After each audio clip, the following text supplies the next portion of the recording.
A block moves down a smooth horizontal inclined plane. Angle is theta. Its velocity is v. When it moves on the same rough plane, the velocity is equal to v by n. Angle of inclination and the same distance will be equal, then the distance is same over here. We have to calculate the coefficient of the friction. Let us calculate the first case and let us solve it side by side. In the first case, if I see over here, if the block starts from this point and it slides down, okay, let us say the displacement over here is S. So let us see the forces acting on the block. Mg is the only force that is acting downwards. There is a normal force which acts upwards, okay, or perpendicular to the inclination. The angle over here is theta. So this will be equal to mg cos theta, and similarly this will be equal to mg sin theta. So basically, in the direction of the motion, mg sin theta. So in the direction of the motion, there is only one force which is equal to g sin theta. So the acceleration of the block will come out to be g sin theta. Now over here, let us substitute the values. Let us assume that the initial velocity in both the cases is 0. So v square is equal to u square plus 2as. The final velocity is v square.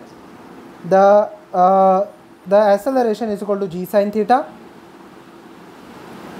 into s. Let this be the first equation. In the second case, when I consider the same block, the same force will act, but there will be an additional force. mg नीचे act करेगा. There will be a normal force in this case. There will be mg cos theta. This will be equal to mg sin theta. And there will be a friction force which acts in the backward direction. So over here, friction force is equal to mu times n, which is equal to mu times mg cos theta. So basically, it is equal to mu times mg cos theta. Now let us proceed. Same. यहाँ पे acceleration of the body will be equal to g sin theta नीचे and or in the direction of the motion, and frictional force in the backward direction. So ma, that is the resultant force, is equal to mg sin theta minus the f. So a will come out to be g sin theta minus mu times n, okay, that is minus mu times g cos theta, okay. This will be the value. This will be the acceleration in the second case. So in the second case, it is given that, so I will use this same formula.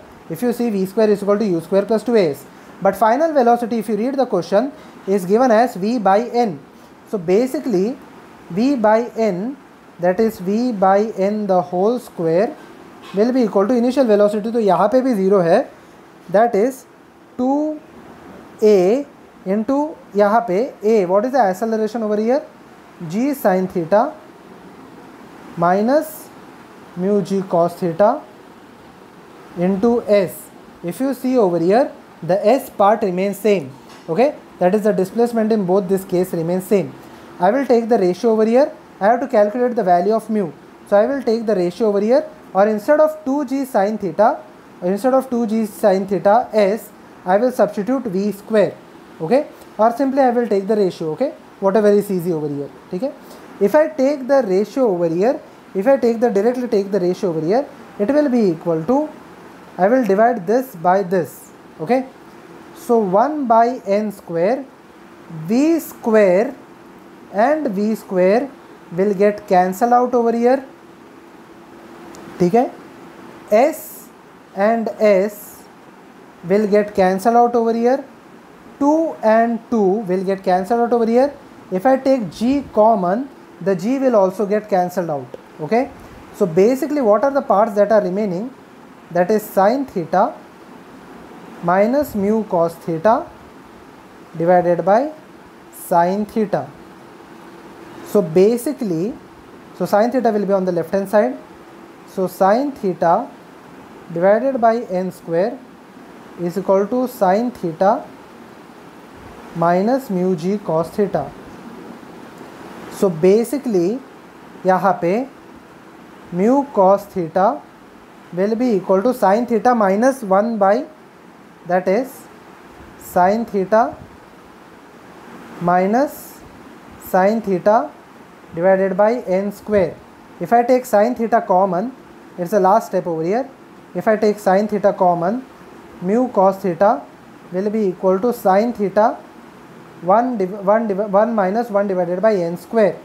If I take divided by cos theta over here, so mu will be equal to tan theta 1 minus 1 by n square.